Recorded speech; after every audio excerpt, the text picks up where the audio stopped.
மோசே இந்த உலகத்துல வாழ்ந்த காலத்துல ஆரம்பத்துல அவரை யாரு வளர்த்தாங்க அப்படின்னா, பார்வோனுடைய குமாரத்தை தான் அவரை எடுத்து வளர்க்குறாங்க.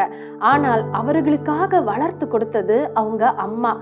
இவர் என்னதான் அரண்மனையில வாழ்ந்தவரா இருந்தாலும் கொஞ்ச காலம் அவங்க அம்மா கிட்ட வளர்ந்ததுனால அவங்க அம்மா அவர்களுக்கு தேவனை பற்றியும், எகோவா தேவனை பற்றியும், விசுவாசத்தை பற்றியும், பக்தியாய் வைராக்கியமா இருப்பதை பற்றியும் அதிகமா போதித்து வளர்த்திருப்பாங்க போல. அதனாலதான் அவர் பார்வோனுடைய குமாரன் என்று சொல்லப்படுவதை வெறுத்து எகிப்தியன் அவர்களோட இருக்கிறத காட்டிலும் எபிரேயன் என்ற சொல்லப்படுவதை விரும்பி எபிரேயரோட இருக்கிறத அவர் ரொம்ப சந்தோஷமா ஏத்துக்கிட்டாரு.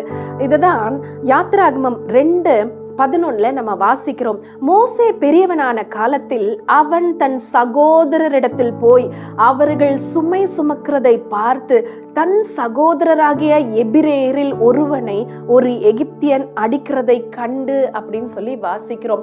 அப்படின்னா எபிரேயர்கள்ல இருக்கிற சகோதரர்களை தான் தன்னுடைய சொந்த சகோதரரா மோசஸ் நினைக்கிறாரு.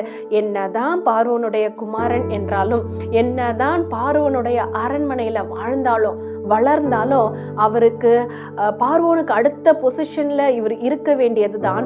ஆனா அதை அவர் விரும்பாம எபிரேயன் என்ற சொல்லப்படுவதை விரும்புறாரு. இதனுடைய அர்த்தம் என்ன?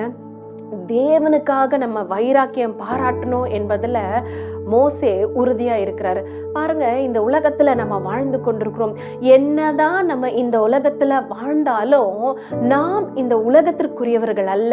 நாம் தேவனுடைய ராஜ்யத்திற்குரியவர்கள், தேவனுக்குரியவர்கள், பிரித்தெடுக்கப்பட்டவர்கள், தேவ சந்ததி எனப்பட்டவர்கள்.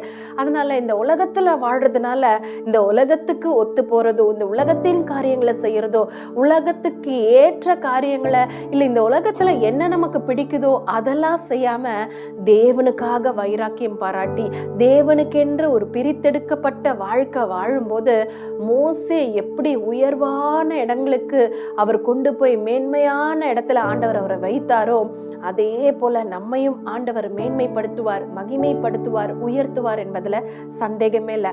அதனால இந்த உலகத்துக்குரியவர்கள் நீங்க அல்ல, நீங்க தேவனுக்குரியவர்கள்னு மறந்துடாதீங்க.